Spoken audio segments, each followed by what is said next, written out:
Fala galera, tudo certo com vocês? Eu sou a Maju, esse é a Devoradora de Livros e me diz aí, você já leu Coraline?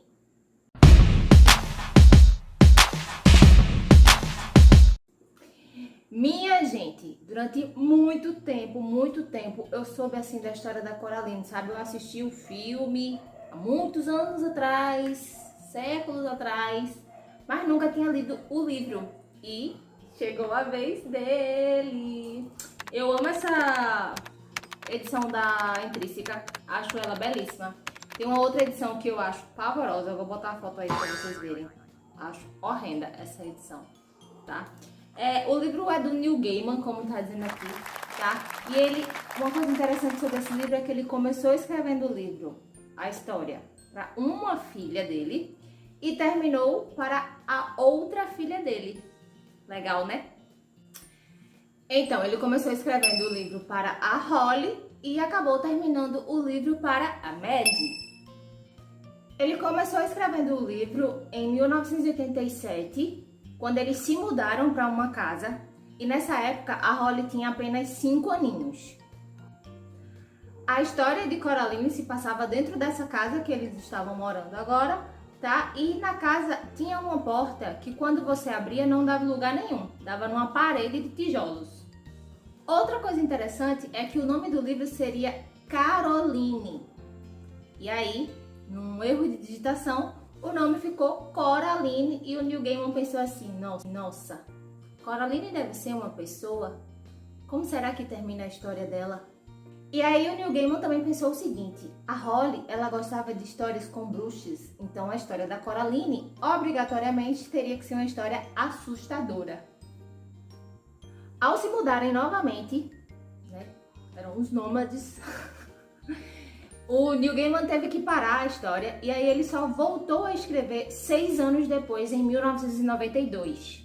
E ele voltou porque ele percebeu que a Holly já estava ficando muito crescida, né? Tava ficando velha. E aí ele pensou, nossa, se eu não terminar de escrever essa história agora para Maddie, eu não vou ter mais filha criança para terminar a história.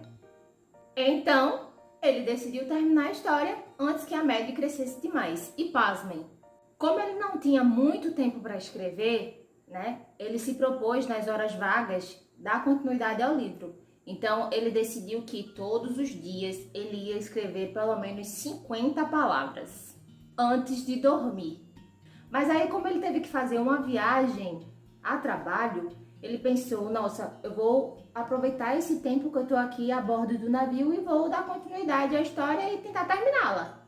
E aí ele avançou bastante enquanto ele estava a bordo do navio, mas aí ele chegou lá no destino dele e não tinha terminado ainda. Então ele finalizou de fato o livro numa cabana, numa floresta, de frente para um lago. Esse Neil Gaiman é sensacional, minha gente.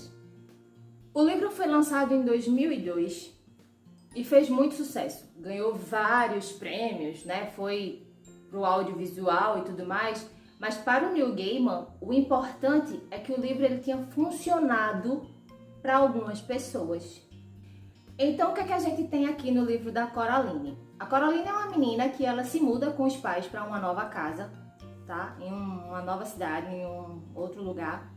E aí a casa que ela vai morar é uma casa enorme, grandona, grandona, grandona. Parecida com essa daqui da capa do livro mesmo, tá? E aí o que acontece? Essa casa, ela era dividida em vários apartamentos. Então, não era uma só família que morava nessa casa. Eram várias pessoas que moravam nessa casa, cada uma no seu apartamento. Justamente por causa disso, que existiam algumas portas que davam em paredes, porque eram aberturas, passagens que tinham sido fechadas para dar privacidade entre um apartamento e outro. E aí a Coraline passa a morar nessa casa com os pais, nesse apartamento, né? Só que ela era uma criança muito curiosa. E aí ela vai desvendar a casa, ver todos os locais e tal. E eles tinham uma sala, que era uma sala reservada só para receber visitas. E aí ela vai nessa sala e encontra uma porta. E a mãe, quando abre a porta, ela vê que a porta dá numa parede.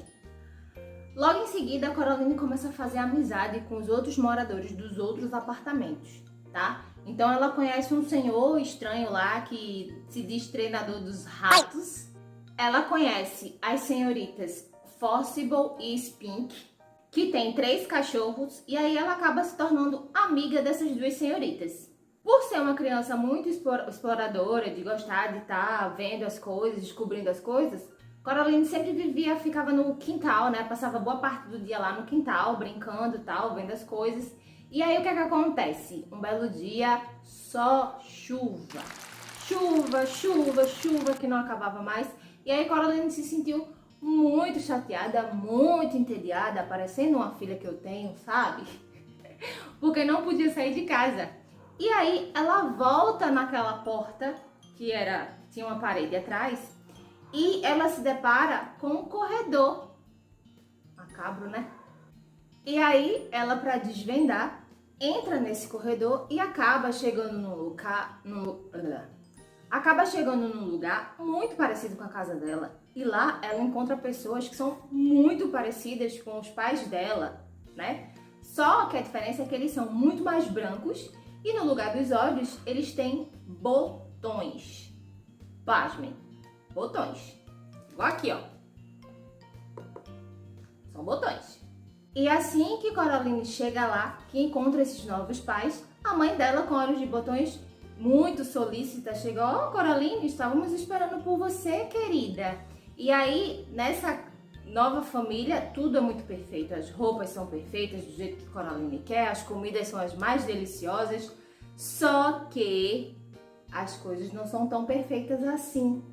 Tem alguma coisa estranha ali acontecendo. No meio de toda aquela perfeição, Coraline, nas idas e vindas para essa nova casa, essa nova família, né, onde tudo é maravilhoso, ela se depara com um gato preto. Pois é, minha gente, um gato preto. Não vamos ter superstições com os pobres dos gatinhos pretos, tá bom? Eles são de paz, tá? E nem toda essa aventura aí que começa na vida da Coraline, ela vai descobrindo algumas coisas e ela vai descobrindo que ela precisa ajudar algumas pessoas, ou seja, ela passa a ter uma missão muito importante. Interessante sobre esse livro aqui também é que na edição comemorativa de 10 anos, né, o Neil Gaiman, ele colocou uma introdução no livro. Ele introduziu uma introdução, certo? E aqui na introdução a gente tem muitas explicações a respeito da história do livro, né? Boa parte do que eu falei aqui para vocês. E aí uma coisa interessante que ele fala na introdução do livro é o seguinte: eu queria escrever uma história para as minhas filhas que contasse algo que eu gostaria de ter sabido quando eu era garoto. Ser corajoso não significa não ter medo. Ser corajoso significa estar com medo, muito medo, mas mesmo assim fazer o que é certo. Então é isso. A história da Coraline é uma história repleta de amizade e repleta de coragem, ok? E aí, você já leu Coraline? Realmente leu? Porque eu passei anos pra realmente ir ler, né? Só sabia as coisas assim por alto. Já assistiu o filme? O filme também é bem legalzinho, ok? Então comenta aí nos comentários. Se você já leu, se não leu, se gostou, se não gostou, se já assistiu o filme, ok? Nesse vídeo eu vou ficando por aqui e até o próximo vídeo. Tchau!